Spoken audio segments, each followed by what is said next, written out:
from Innovation Lab in India. Thank you very much for coming. Sorry, excuse me. You have to give full text. Yeah. No, I had actually saved it on the desktop. It should work. Yeah. That's okay? Yeah. Very good afternoon to all of you. I'm Poulami and I work for Tata Consultancy Services, the Innovation Lab India. And today I'm going to talk to you about a method that we developed to make genomic variants more interpretable by clinicians. So more importantly, I'll be just talking about the splicing variants and how they have their functional consequences. So just to go back to the basics, as we all know, splicing is a process of slicing out the non-coding bit, that is the intron, in between the exons before the mature mRNA forms. And there are three major splicing elements that play a role. So that is the splice donor, the splice acceptor, and the branch point. So all three of these together lead to the formation of this lariat structure and the splicing of the intron. So why is it important to study splicing variants? So a lot of hereditary diseases which are caused because of the SNPs are a result of splicing aberrations. So it is very important to understand the basis of these diseases by studying the splicing variants. So what could be the consequences of presence of these variants on the splicing elements, that is the splice site and the branch point? So to highlight those, the variant might actually completely disrupt the splice acceptor. It might weaken it up. It might create a new splice acceptor. And it would do the same with the branch point, that is either abolish it, weaken it, or create a new one. As a consequence of this, the natural branch point splice site combination might get abolished, and probably a new branch point and a new splice site combination might come into play, which would actually lead to a splicing aberration. So we have developed a pipeline where the variant would be easily categorized into either a splice site variant and more specifically either a branch site variant. And this would be done, firstly, it would be sorted on the basis of distance to that of the splice acceptor site. So the green bit here is actually the splice site variant pipeline, and the pink bit here is the branch site variant pipeline. And I'll walk you through these as we get along. So in order to run the pipeline, because we are studying the branch site variant and the splice site variant, we need a branch point predictor and a splice site evaluator. So firstly, talking about the branch point, we know that the branch point has got two major roles. So one is the regulatory role and the other is the functional role. So when I talk about the regulatory role, I'm talking about the branch points which are either too close to that of the splice acceptor site or too far away. So basically they come into play when you want to under-regulate the expression of a transcript. So that would mean creating a predictor for genome-wide screening, but we are not interested in that. We were mostly interested, given a natural scenario, given the natural splice site, which one would be my natural branch point. So we are not going to focus on the entire genome. Instead, I'm giving it an area of -50 to -15 nucleotides upstream to that of the splice acceptor site, where there is the highest chance of the occurrence of the natural branch point. So in order to do that, we found this gold dataset by Mercer et al. So there are about 59,000 odd branch site sequences, which are 10 mers. These are experimentally proven. So we use this to create a position weight matrix. So in this position weight matrix, the 10 mer that you see here, the 7th position is actually assigned to that of the branch point. And these 10 mers are called the branch sites. So what we did is we created this position weight matrix, and then firstly we ran them on all possible 10-mer sequences. That is all enumerated 4 to the power of 10 sequences, and checked was there a particular pattern recognition that was going to happen by this PWM. So as you can see, the median of that is a negative, which means it's actually picking up any random sequence and not a particular pattern. So then we use the subset to test the PWM by choosing all the known or the Mercer's branch sites. And then you can see the value went in positive, which means there was some level of pattern recognition that was happening. Then we used the further subset where we used all the branch sites, all possible branch sites with A as the branch point. That was also positive. And then we focused only on the branch sites, the experimentally proven branch sites with A as the branch point. And you can see the performance was the best. So we used these branch sites to create our PWM, and our aim was to screen for branch sites assuming that the branch point is going to be an A. So we were very curious that what happens to the known branch sites which have got C, G, and T as the branch point. So as Mercer famously calls them the B boxes, we wanted to know, do they actually, can they actually lead to splicing all by themselves? So what we did is we took these branch sites and we checked in vicinity of these if there was any known branch site with A as a branch point.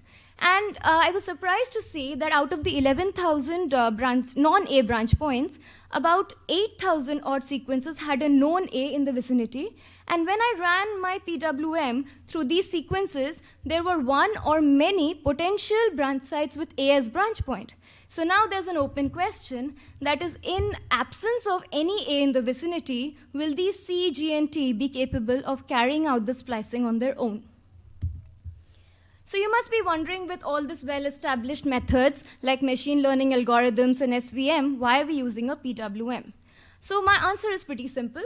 So in case of machine learning algorithms or SVMs, there's a lot of assumptions that we use. So for example, when we give in the features to identify a branch point, we want it to actually first screen if there is an AG nearby. We want to see it is at a particular distance. We also want to make sure that there is a polypyrimidine track that follows it. So this actually creates a lot of dependency when you're trying to screen for a branch point. Whereas in our case, I'm actually giving the natural splice site, and I'm also giving the polypyrimidine track, and then I'm giving the ideal region for the PWM to screen for a branch point, which makes it more accurate and more precise, and it is the most least complicated method to find a good branch point using a very simple method. So coming back to the pipeline, the first bit, which is identifying the branch point, I give this region of -50 to -15 upstream to the splice acceptor region and run my PWM in order to screen for possible natural branch points.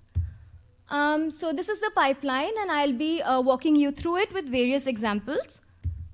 So if the branch point is in this region, it automatically goes into the branch point variant pipeline.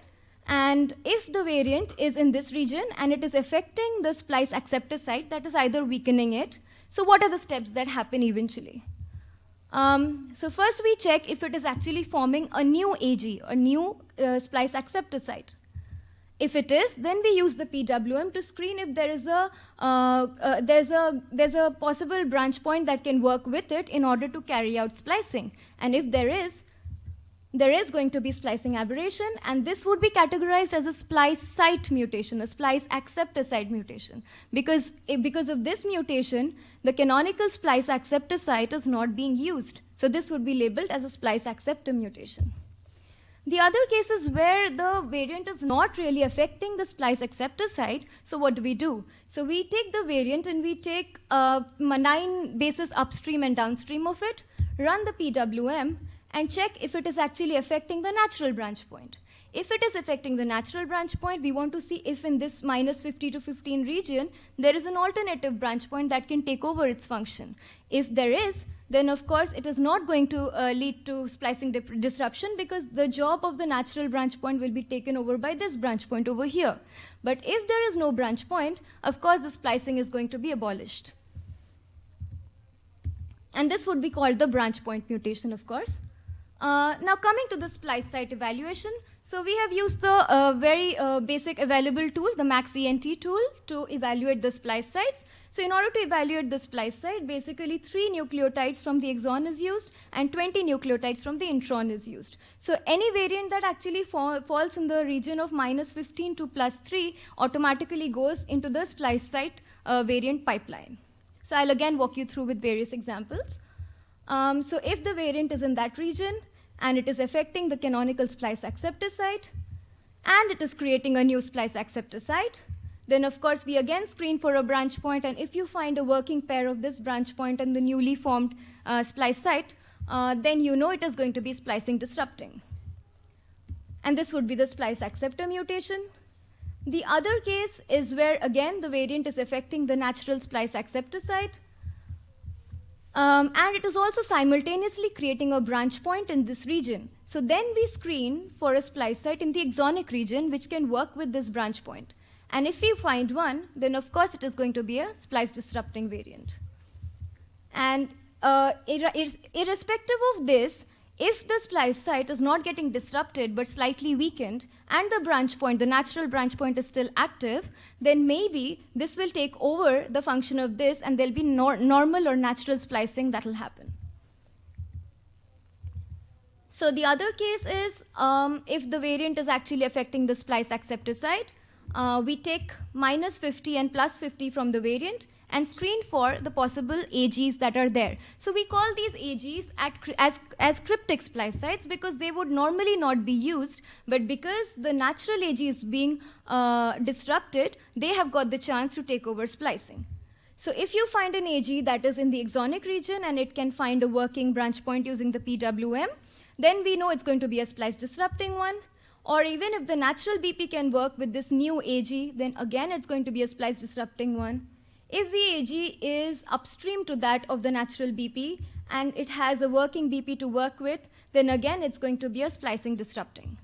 So the consequences of these splicing aberrations are either exon skipping or intron retention. So in the case of branch point mutation, as you can see here, if the natural branch point is getting affected, a new branch point is getting activated here, then it screens for a possible splice site in the exonic region, and if this working pair happens, then you know that instead of the splicing happening at the natural junction, it is happening somewhere in middle of the exon. So this would lead to partial exon deletion. In the other case, if the branch point is getting affected and there is a new AG that is forming in middle of the intron and it finds a possible branch point upstream to that, then you know that the splicing will happen somewhere in middle of the intron, leading to intron retention. So similarly, in case of splice site variants also, if the natural splice site is affected and there's a new splice site which is created in the exon, then the splicing junction moves into the exon and there would be partial exon deletion. In the other case, if there is a new branch point that is forming upstream to that of the canonical branch point, then you know that this branch point might act in conjunction that would act in conjunction with the newly formed AG, and the splicing would happen in middle of the intron, leading to intron retention. So we studied the ClinVar variants, all the SNPs that were actually pathogenic, and also the non-pathogenic one, which occurred in the region of -50 nucleotides upstream to that of the splice acceptor. And we found about 40 pathogenic variants that were occurring in that region. And our output, the predictions from the pipeline matched the expected. So not only that, we could not only prove that all the 40 were pathogenic, we could actually categorize them into splice site and branch point variants more specifically. So in the negative set, we had all the ClinSig 2, 3 variants, where basically these were non-pathogenic variants. So we studied about 157 variants, out of which we only got one false positive. So we thought that we could strongly rely on our pipeline. We have also tested the pipeline with other data sets like the HSF, the output from the HSF and SVM BP Finder, and our pipeline was working pretty well. So here I've just jotted down few of the examples. So few of the experimentally proven branch sites. So when there's a variation at the experimentally proven branch sites, it's obvious that there will be splicing disruption and this would lead to pathogenicity. So our PWM tool confirmed the same. We also tested it on putative branch site mutation. So when I say putative, I mean the branch sites or branch points that have been screened using our PWM. And even those were pathogenic, and we thought the reason behind the pathogenicity was disruption of these branch points. So I'll just go through one of the interesting cases, PYGM. I call it the reinterpreted case. The reason being this case was actually categorized as a splice site mutation. But the moment we looked into this mutation is about 26 nucleotide upstream to that of the splice acceptor site. So automatically our pipeline categorized it under the branch point mutation pipeline. And as we followed that, we realized that the mutation was exactly at the natural branch point site. So because the branch point was getting disrupted, the splicing was abolished, and hence there was exon skipping. So these are the various steps that the pipeline follows. So it checks if the variant is in the range of this -15 to 50. It checks if it is disrupting the canonical splice acceptor site, which it is not. Then it takes the ±9 around the variant and tests for the natural branch point, which it did, and the natural branch point was getting disrupted, leading to the McArdle's disease. So it was not actually a splice site mutation, it was a branch point mutation. And there are cases where we have labeled them as extended interpretation case. So for example, in the case of COG6, so what was told about it and experimentally proven is there was about 37 nucleotide intron retention because of the variant. And they said the variant was actually causing formation of a new splice site, which is true. But there's a lot more to the story. So what basically happens is the variant is, of course, creating an AG, but it is actually disrupting the natural branch point as well. Because of this new AG actually doesn't have a proper working branch point in vicinity, and because of which a cryptic splice site, which was already present in the intron, gets activated because it has a working pair of branch point upstream to it, which is very strong. So this cryptic branch point and branch site combination leads to the intron retention and not just the formation of the new splice site. So hence we call it an extended interpretation case. The same we checked for the splice site mutations, so the mutations that occur in the -15 to +3 of the canonical splice acceptor site. And there are again some discovery cases, so I would explain one of them, which is the AGXT. So again, in case of AGXT, it was said that because of the mutation, the natural canonical splice site was getting affected, because of which the protein was non-functional. But what really was happening is, of course, there was weakening or disruption of the splice acceptor site, but there was a creation of a new branch point that happened here. And there was an existing AG that was present in the exon midway. And this AG was actually just waiting for a proper branch point to work with. So the moment there was a new branch point that was created here, the branch point and splice site, they worked together, leading to partial exon deletion, which led to 9 amino acid loss in the protein. And this 9 amino acid loss was actually right next to that of the active site, and this was very essential for the protein to carry on its pyridoxal 5' phosphate binding. And because this was not happening, it led to primary hyperoxaluria. So the understanding of the pathogenicity of this variant changes a bit because of the interpretation that we have acquired based on the pipeline. So in conclusion, I would just say that we have developed a method by which you can very easily interpret intronic splicing variants. You can easily categorize them into splice site and branch point variants. You can understand the pathogenicity a lot more because it would just not be splicing aberration. You would know the cause behind the splicing aberration. That is, you would understand if the splicing aberration is because of the splice site weakening, disruption, branch point weakening, or branch point disruption. So I think we've got a potential pipeline that could be part of variant annotation. And the results that you get out of it would give you an idea about the pathogenicity of the variant, and hence we could actually find out the cause behind a lot of known pathogenic conditions, and this could form the basis for therapeutic developments. So I would like to thank you all and for your time, and I would like to thank my supervisor, Dr. Rajgopal Srinivasan, and my colleague Akriti Jain, with whom I have actually developed the pipeline, and I would like to thank ISMB for providing me the opportunity. Thank you. You have time for one quick question, if there is. No question? Okay. One question.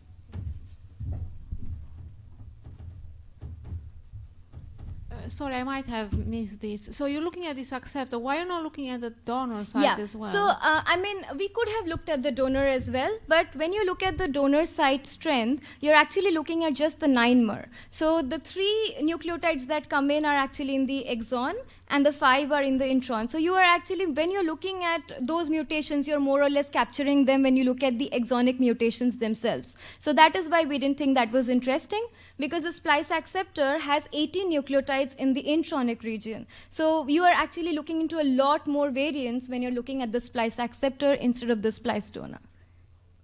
Yeah. Thank you. Thank you again to the speaker. Let's move on.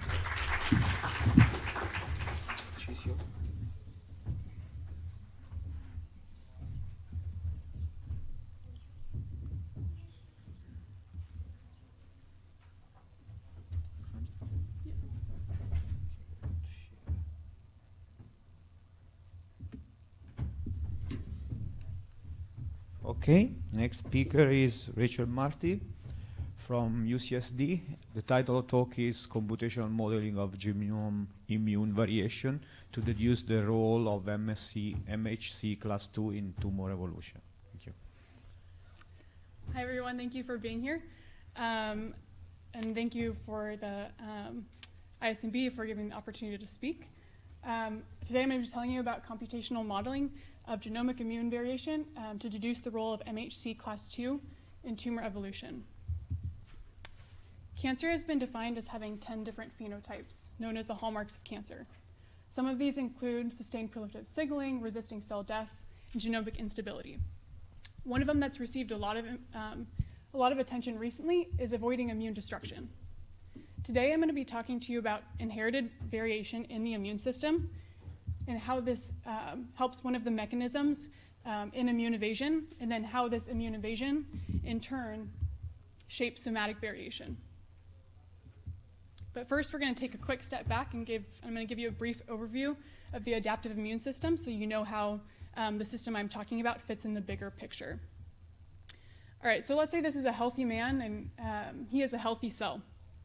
This healthy cell is going to be expressing MHC class 1, like all other nucleated cells in his body. The role of MHC class 1 is to tell the health of the inner state of the cell to the immune system. So it does this by taking peptides, binding to them, and showing them on the cellular surface for recognition by T cells. Since this is a healthy cell, the MHC1 is going to be binding and showing healthy human peptide. Throughout the development of this man, his T cell repertoire has been shaped to only recognize diseased peptides. So his T cells are not going to recognize any of these healthy human peptides. However, if this man gets a virus and one of the viruses infiltrates the cell and starts cranking out viral proteins, then a viral peptide might be presented on the MHC class 1, and then it could be recognized by a cytotoxic T cell if the TCR is in the repertoire. There are also a set of immune cells called professional antigen-presenting cells that include B cells, dendritic cells, and macrophages. And all of these cell types have their own independent functions, but something they share in common is they all express MHC class 2. They can also all envelop viruses, chop them up into peptides, and then present those peptides on the cellular surface for recognition by helper T cells. When a helper T cell recognizes a foreign antigen, it's going to release cytokines, and then those cytokines are going to help regulate and maintain the cytotoxic killing of the CD8 T cell. So we're going to see a similar mechanism going on in tumors. So let's say this man's healthy human cell, the genetic material gets mutated, and it starts proliferating quickly. Now the MHC class 1 on the cellular surface isn't only going to be presenting healthy human peptide, but it may also be presenting mutated peptide from the mutations in the tumor. These have the potential to be recognized by cytotoxic T cells if the right TCRs are present in the TCR repertoire. This is an interaction that has received a lot of study in the field recently, including some work by our lab that was published this past year. But less attention has been given to these professional antigen-presenting cells. If some of these tumor cells, if they're lysed and their proteomic material is released into the atmosphere, it can be taken up by these professional antigen-presenting cells and displayed on their cellular surface by MHC2 for recognition by helper T cells. Because helper T cells play such an important role in immunity, we wanted to study the variation in these MHC class 2 and their ability to bind to different mutated peptides and understand their role in tumor development. So MHC class 1 and MHC class 2 are both coded in the HLA complex on the short arm of chromosome 6. They are some of the most variable genes in all of in the entire genome, with each gene having multiple variation combinations known as alleles. Each gene, having thousands. And the exact numbers are listed here. Each of these variations are going to affect the binding pocket So they're going to affect which peptides can effectively bind to either this MHC or MHC class 1 or MHC class 2. In MHC class 2 in particular, there are different genes that code for the alpha and the beta chain, so you get this combinatorial effect of different binding pockets. Since we all have different variations of these alleles, we're all going to have a different set of binding pockets, and these different set of binding pockets means that we can all present different subsets of peptides. Thus, we hypothesized that patients will have a lower probability, as shown in yellow, of acquiring the mutations in a tumor that their MHC2 genotype can present and expose to the immune system. On the other hand, patients will have a higher probability, shown in pink, of acquiring the mutations that are masked from the immune system because their MHC2 cannot bind or expose them. In order to approach this hypothesis, we first have to be able to quantify MHC2 presentation. The standard way of doing this, or the state of the art right now, is using tools like NetMHC2Pan. These tools take a single allele and a single peptide and then predict the binding affinity between the two of them.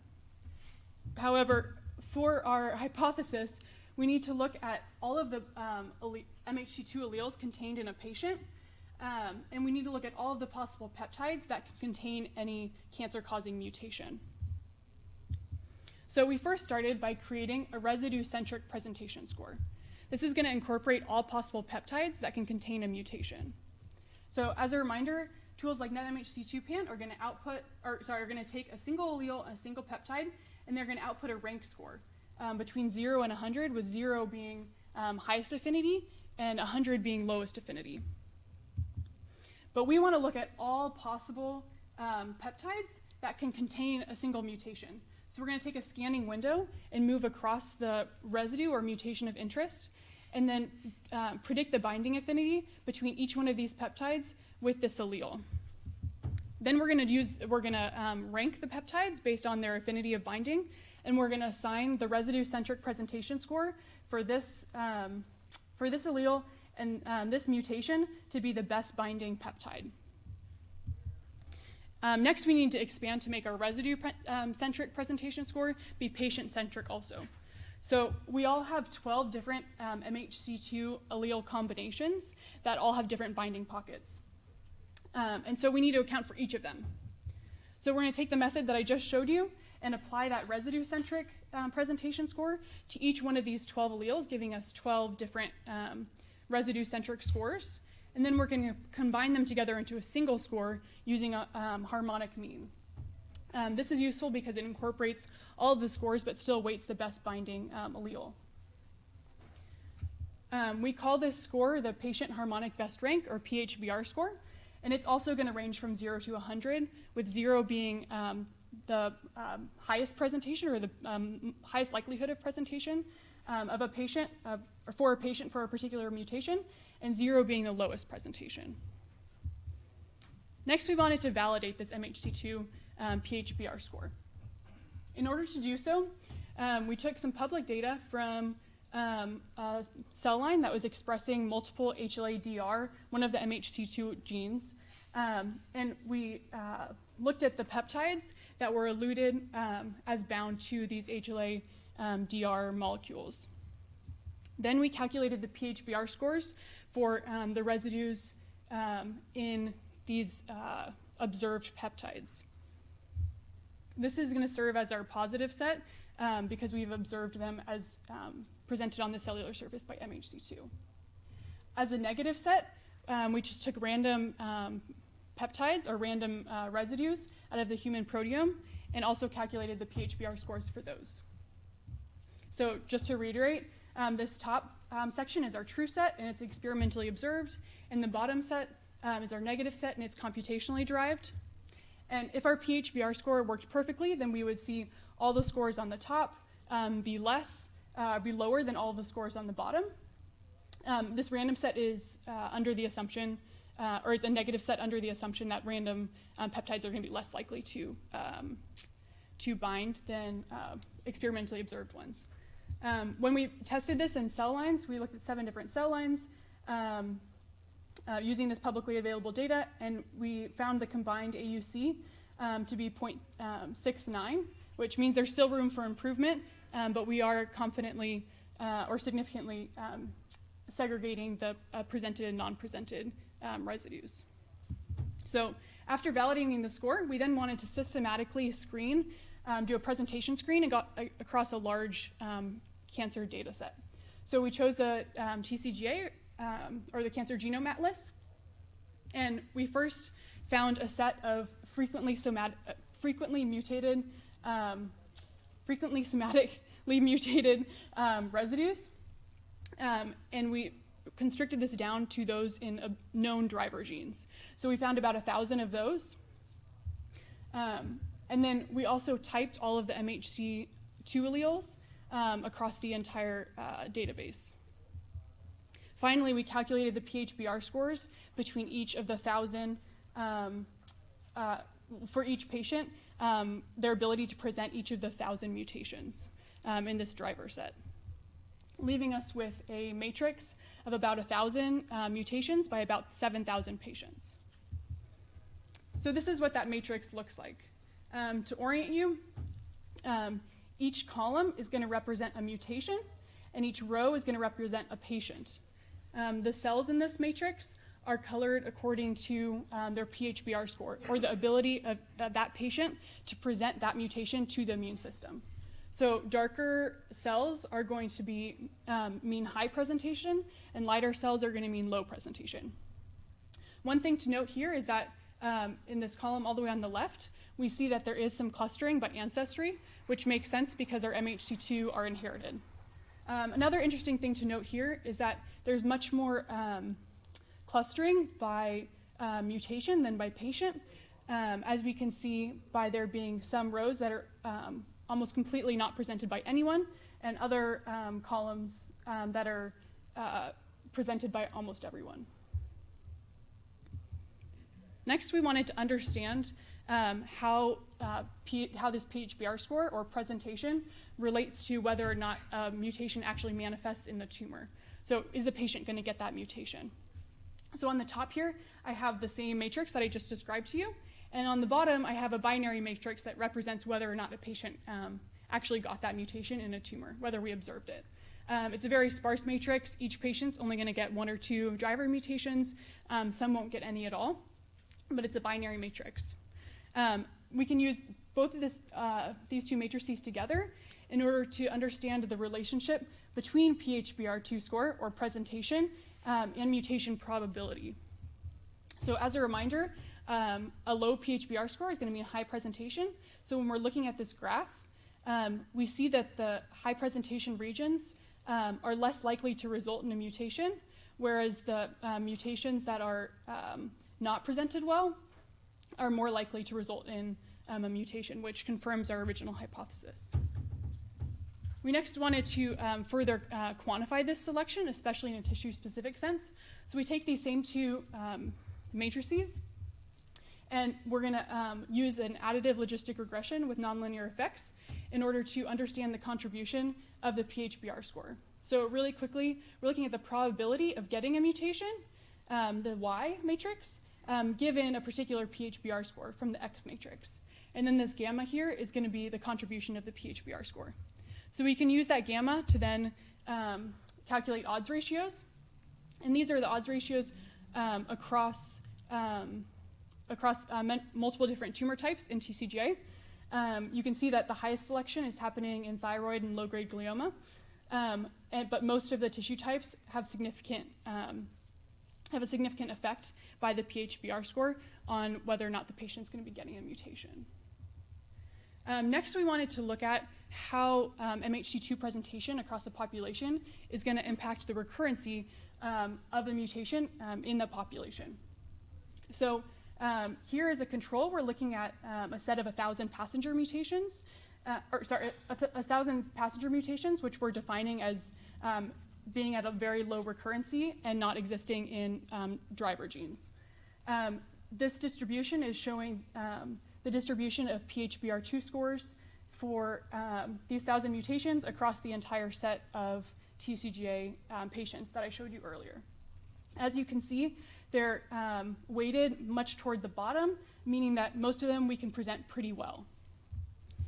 However, when we start looking in our driver set that's found in oncogenes and tumor suppressors, we see that as we increase the frequency from being observed at 5 times in the population to between 5 and 20 to more than 20 times, we see that they can be presented less and less. This is especially extreme for these very frequent mutations, and they can be hardly presented well by anyone in the population.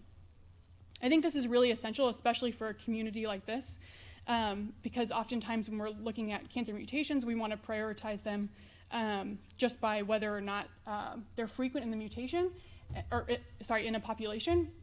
And this is really showing that for a mutation to be highly recurrent, it must be both highly oncogenic, but it also has to evade MHC2 presentation.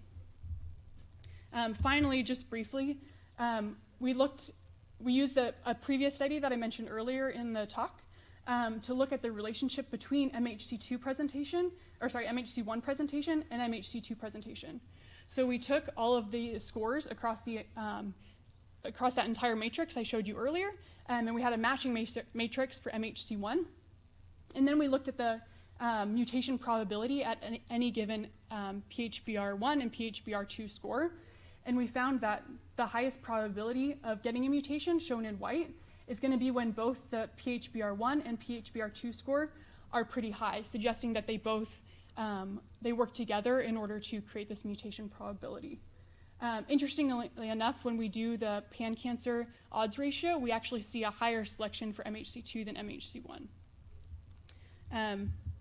In summary, we created and validated a quantitative score to assess MHC2 presentation of a mutation.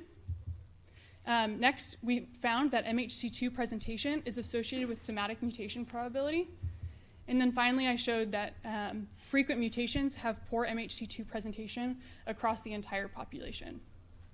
And so finally, I want to acknowledge all of you guys. Thank you for listening to me. Thank you to my wonderful lab and to my fantastic advisor, who's not only brilliant, but also willing to take ridiculous selfies of us. And to all of our collaborators and funding sources.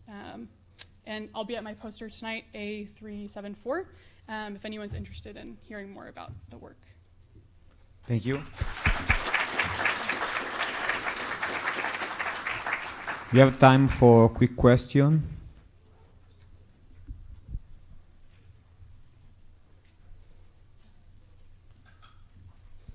So first of all, beautiful talk. I have one quick question, if only one is allowed.